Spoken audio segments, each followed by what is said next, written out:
3, 2, 1. What's up, everybody? Adam and Michelle from AdamandMichelleCarey.com. And today, what are we talking about? Oh, man. We are talking about how labels could either... What is it? Define or destroy you. You see how well we plan that out? Hey, for those of you that are watching live or on the replay, please drop a comment. Let us know where you're tuning in from. We'd love to hear from you, get to know you. Also, make sure to stay on this broadcast until the very end because we have 2 major announcements that are going to really bless and help you grow your business. There are a couple webinars that you want to be aware of. Both of them are free, might I add, and you do not want to miss the details for that. So appreciate you guys jumping on. Shannon, Murray, how are you? Welcome. We have Yolanda. And happy Thanksgiving to y'all. So anyway, yeah, for those of you, did we introduce ourselves? Yeah, we did. Again, we're Adam and Michelle Carey, coming to you from Sacramento, California, out on the West Coast, or as some of our friends would say, the best coast? The left coast, the expensive coast. And so again, just drop a comment, let us know where you're tuning in from. But today we're going to talk about labels. Now, for those of you that are following along, we're in the middle of a book study called God of the Underdogs, and in the book they talk about an underdog from the Bible, and then what we've been doing is talking a little bit about that, and then talking about a modern day underdog. And the title of chapter 3 is My Past is Too Scarred. But the whole chapter, it talks about labels, and so we just decided to change the topic to, labels. They can either define you, they can destroy you. Sometimes the labels can help us, but sometimes they can go against us, and we end up believing a lie, and that transfers into everything that we do. So Patricia, thanks for jumping on. And again, just please drop a comment. Let us know where you're tuning in from. So Michelle, why don't we dive in? Today's going to be a little shorter. We want to honor your time and love to hear any feedback that you have. Yeah. Hey, Kurt, I do want to know, though, one quick poll as we get people on here. We just had Thanksgiving. Are you a Black Friday shopper, or do you absolutely hate Black Friday and you avoid shopping? So just want to know. I don't like shopping no matter what day of the week it is. I'm not a shopper. It would be a miracle if we could get you to shop on Black Friday. We were planning on going to Carmel to spend the day at the beach. It was kind of cold. We ended up going to the Oakland Zoo, and our daughter loved the monkeys. So again, back to, let us know if you like. Want to go ahead and welcome Afonso, and let's go ahead and dive in. All right, labels, define you or destroy you. So let's talk about chapter 3. Okay, we'll begin with the underdog from the book, and that is Jacob. So when Jacob was born, he was actually named Jacob because the name Jacob means deceiver, liar, and usurper, which we have a really good friend named Jacob, and we're like, no way, that's what the name means. He's a great guy. So anyways, he was labeled this because when he was born, supposedly he kept holding on to his brother's ankle, and his brother came out first because he wanted so badly to be the firstborn, because you get the birthright of being the firstborn. So all his life Jacob tried to steal his brother's blessing, and he did succeed in that. Ended up really destroying his relationship with his brother, and long story short, he ends up mending it, but he just ended up living up to this label that was put on him, and it was a negative label, and we're going to talk about the power of labels in a minute. But long story short, he ended up wrestling with God one night, just wanted the blessing so bad, and God breaks his hip, and he was always trying to do everything his way, live life his way, and he doesn't break his hip, he puts it out of socket. So anyway, he ends up changing his name from Jacob, which means liar, deceiver, usurper, to Israel, which is overcomer. So anyway, then, we end up living up to the labels we either place on ourselves or we allow other people to place on us. And I thought you just had a really great analogy with that, Adam. And if you want to go ahead and take it from here and dive into that. Sure. I just want to make a quick note that the comments so far are people that do not shop on Black Friday. Oh, our people. My kind of people. Love you guys. I just don't get it. I knew you were smart. Camping outside all night just doesn't sound like fun. You save like $10, right? I love camping, but there's got to be no cement involved. So, I'm a big analogy guy. I'm a visual guy. And as we were talking a little bit before this broadcast about labels, would you agree that we all, as consumers, we all look at labels? We all judge a book by its cover. And, you know, there's sometimes the label is not serving that product very well. And so I was just thinking, you know, we like to occasionally drink red wine. We don't really care much for white wine. Sometimes, but I don't like white wine. More than you. I like red wine. And we're not, like, we don't know much about wine. We're, you know, there's some things we know we like and some things we know we don't like. And I can't really describe it to you. I'm not this wine guy. So sometimes when we want a bottle of wine, we're in a certain place and we'll just buy it based on the label. We're like, oh, this label looks cool. Let's try that. And it's really fun how they begin to market that. But I just began to think about these labels, and the label is marketing that product. Well, we do the same thing. When we put labels on ourselves, or if we buy into the labels that other people give us, that ends up transferring in the way that we market ourselves. And so it comes down to this. If you don't have the belief level, that's the foundation that everything is built on. If you don't have the belief level, it doesn't matter how good your script is. Mm-hmm. You could get scripts. We have scripts in our ebook, Don't Be That Guy in the Cold Market, or Cold Market Prospecting Made Easy, or whatever the title of the book's called. We have scripts in that, but it doesn't matter how well you practice the scripts. If it isn't backed with a level of belief, the scripts are going to fall on deaf ears and people aren't going to buy in. And that's because the label that you're giving yourself is transferring over, which is a label of unbelief. Does that make sense? Yeah, what definitely. I'm saying? And so I like to use food analogies anytime that I can, so hopefully this is making sense to you. But I want you to think about in relation to your business, in relation to network marketing, you might be giving yourself labels that you are even unaware of. I mean, maybe you say things in conversations in your head or under your breath, like, gosh, I'm never going to get this. I'm too shy. I'm an introvert. You're making all of these, you're speaking all these things into existence that aren't serving you well. And something happened. It was kind of an eye-opening moment this last week. You know, on Facebook, when you'll have memories pop up of a year ago or 2 years ago or 3 years ago.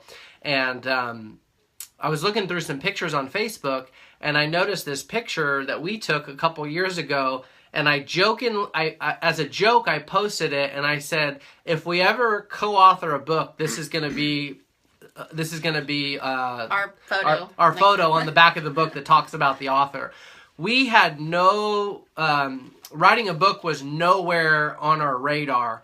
What's funny though is a couple years later we did co-author a book, and so far every 6 and 7 figure earner in network marketing that's read it, they say the same thing. I wish I would have had this book when I started, and it's impacted people all over the world. And I really believe, even as a joke, when I posted that day, and people actually started commenting, it wasn't until people started commenting and said, no, not if you write a book, when you write a book.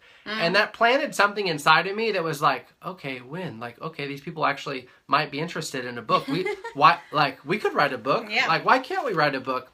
And so the point of all that is just you got to be really intentional on what you say, what you speak over yourself, the labels you give yourself, because even the labels other people give you, if you start to buy into that, no matter how good your scripts are, no matter how good you look on the outside, that's going to transfer into everything that you're doing. So right, hopefully I communicated that well. No, I think in a nutshell, it's you can't consistently act in a way that's inconsistent in how you see yourself. And why don't we just say that? That would have saved me like 4 minutes.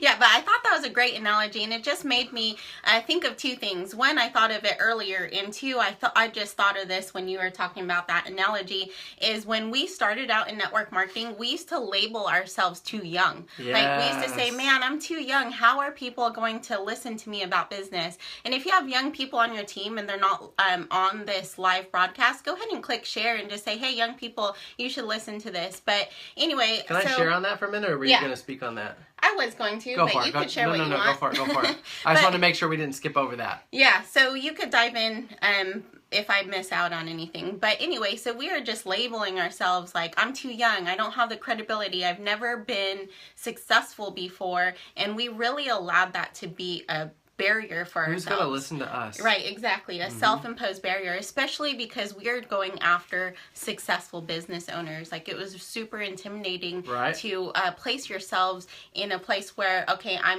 I have to have credibility with these people. But what's funny is when we started to do personal development and really started to change the way we were seeing ourselves on the inside, we could consistently see ourselves as having credibility with the older older, more successful, wiser generation. And so that is just proof that the labels that we put on ourselves, it's not reality. The reality that you have inside will always project and create the reality of what you have inside. And that's why we dive in so much, not into like the foundational technical skills, but we like to more talk about what's going inside here.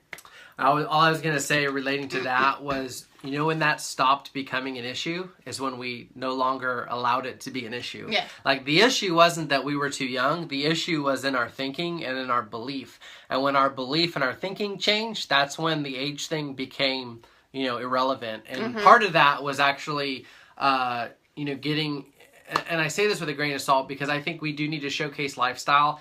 I used to wear suits and ties, and if that's the culture of your company, that's great. But I know a lot of people in corporate America that don't want to go from a suit and tie, start their own business, and stay in a suit and tie. Right. And so, but what we did do is we started to dress up more professionally, and it did, and it also helped with the confidence, and it helped us portray a little bit more confidence. Yeah. So. Yep. So anyway, Mikey J, welcome. We saw some comments up here. The way that it's laid out with the widescreen, Maisha, what's up? Jeanette, it's hard. We could only see like 1.5 or 2 people's comments at a time. But anyway, yeah. So let's talk about the modern day underdog, right? I want to go over one more label that's Okay. going to maybe relate to you. So long story short, I was sharing with somebody. He was a lot older, perhaps more successful than me at the time. He asked what I did, and I said, I'm in network marketing. I'm a network marketing professional. And he was like, oh, one of those. And he automatically like put this label on me. I'm one of those. And I just remember from that moment, like, it just crushed me, and I allowed him to put that label on me and let it stick to the point where it took me out of the game for a while. Whenever I would talk to people, his voice would just ring in my head. I'm one of those. Like, what I'm not doing isn't popular. It's not accepted. And so that really, took me off my game. And just thinking about the change, the 2 things that happened for me that allowed me to get past that label is, 1, I learned the truth of network marketing. Network marketing is an amazing profession, and if people don't think it's amazing, they just are, I'm sorry to say, ignorant about our profession, right? On paper, everything is amazing. Where can you start a business with little, like, not as much risk as a traditional business, and you have the leverage without having to pay employees, okay?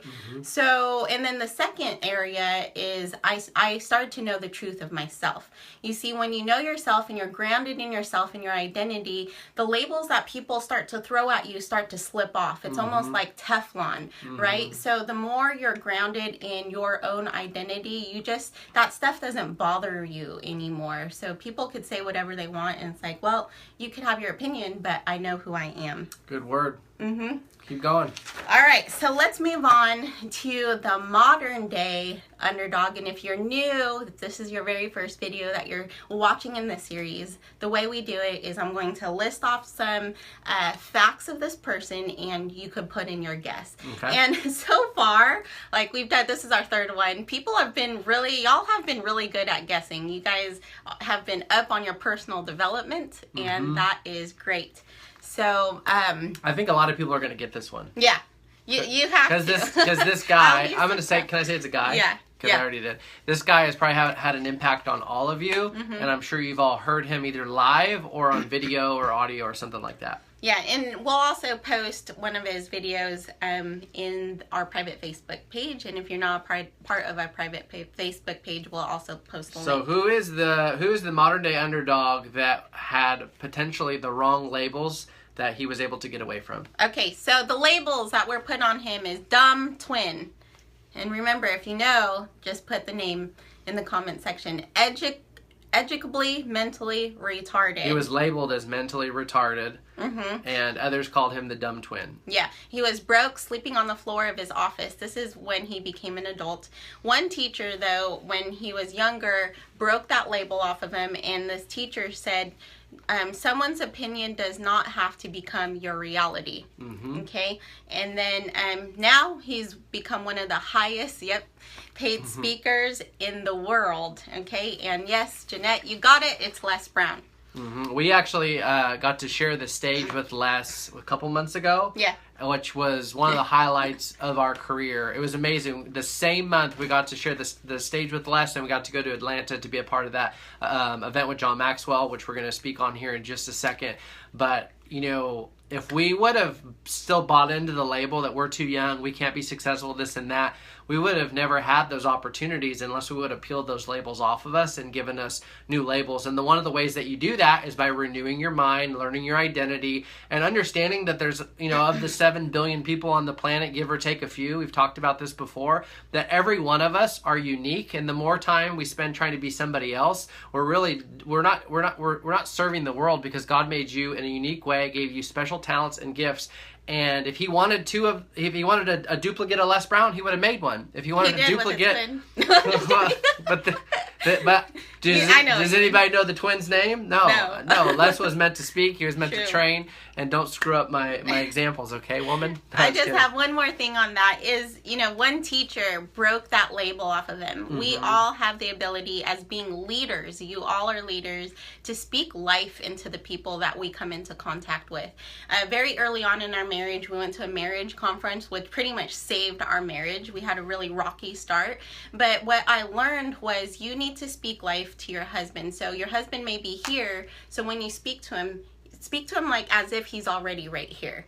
And of course, being a young couple, like Adam had not been successful, but I just began to speak life into him. And whenever we do that, people will always live up to what we speak to them. That's true. So works both ways. Right. But if we start speaking to our, like, let's say even our kids, you know, the way, if we end up getting mad, I have to like really be mindful of the words that I say to Hannah, because like people will always live up to the label as well. And until they become mature enough to be able to have that Teflon and let the labels fall off of them, but we have the opportunity to speak life into people. And so that's probably like our most favorite part of being able to be on this platform, be in network marketing. And with that, I got 2 quick announcements, but you know how you can literally change somebody's life? You can give yourself a new label. And imagine you're wearing a name tag, and your title is you are a professional encourager. We love to talk about that because there's not too many professional encouragers out there, and that one encouraging word could literally save a life. It could change a life. And you could change the world literally by just doing that. So, two quick announcements. One of the ways you could help renew your mind and create different labels is by growing yourself. And on December the 6th, next Tuesday, there is going to be a exclusive webinar with John Maxwell that we were a part of this project that we just recently did in Atlanta, and he's put together a 1-hour webinar that's going to be made only available on December the 6th. Now, to register for that event, we're going to be sending out details on Wednesday, so if you're not yet on our email list, go to adamandmichellecarey.com. If somebody could put the link in the comments, we would really appreciate it. adamandmichellecarey.com. Pick up any of the free gifts. You'll automatically get on our email list, and we'll be sending out details on Wednesday. If you see this after Wednesday, contact us and we'll make sure you have the link, or follow us on Facebook. But that registration is going to be crucial. 1-hour webinar on winning the game of network marketing with John C. Maxwell, the #1 leadership expert in the world. And he did something with about 60 network marketing leaders from all over the world. We were blessed to be a part of that project, and that's on Tuesday, December the 6th. On Thursday, December the 8th, Michelle and I are hosting another webinar, and it's going to be Video Marketing Made Simple. Now, some of you have labeled yourself as, I can't do video, I'm not good on video, I'm not good with technology, whatever the labels that you've given yourself. If you're at the level where you know you want to start marketing yourself on video, we're actually doing a free webinar on December the 8th. It's Thursday at 7 Pacific, 9 Central. You can register. We have very limited seating, and that's not just a marketing tactic. Like, we actually have limited seating. And so if you're interested, register. If you're like, I'm probably not going to get on there, please don't register. Save the seat for somebody else. But you can get some great takeaways on what we've learned in video marketing, which is without video marketing, we wouldn't have ranked #1 in 3 categories with our book. We wouldn't have been, we wouldn't have got the opportunity to speak with Les Brown. We wouldn't have got the opportunity to be a part of the John Maxwell Project. It has literally built our entire brand. And if you know you need to do that, then you're going to want to register for that. So we're going to send out details for that on Wednesday. Or at least John Maxwell on Wednesday, and then the other one we'll probably send out the following week. So, thank you for posting the links, Yolanda and Shannon. The Maxwell webinar, we're getting the time on that. So make sure that you're a part of our email list, or at least following us in the group. Then you'll be sure to be on that. And I don't think there's a replay for Maxwell. So whatever time that it ends up getting pinpoint, you're probably going to try to rearrange your schedule or figure that out, or have a teammate. I see some people are on vacation, but we'll figure that out. And as well, as far as the video marketing, this could be used for your network marketing business too. So you don't have to think of it as like, oh, I don't have a book, I don't have like a brand or a training platform. This is used so you could gather leads contacting you on a daily basis for your network marketing business. And you know, it just gives you a lot more credibility. It gives you the ability to market your business without being the spammy link poster on Facebook. So yes, it does take a little bit more work than the spammy link on Facebook, but I will tell you, like, it is so much more powerful, and it will set you apart. Because here's a fact that I learned is video, it has 65% more engagement than photo, which is like the second, you know, most engaged type of post. But only 3% of total content on Facebook is video, which means that people aren't doing it. And I think the reason is they're like afraid to do it. So if you could get over that fear, you could actually stand out more than your competition and grab more engagement. So it's like a really narrow window that you need to take advantage of to do it, because later on, when everybody's doing it, you won't have as much a chance to grab that engagement and grab people to follow you and like you and potentially be a customer or a business partner. So with that, that's today's program. And I just have a label. I want to label you. You are amazing, and you are a world changer. So go out there and make a difference. We love you guys. And hopefully we'll see some of you guys in Vegas for GoPro. Oh, that's going to be awesome. We'll talk about that tomorrow. We'll talk about that tomorrow. So God bless you guys. We'll see you tomorrow.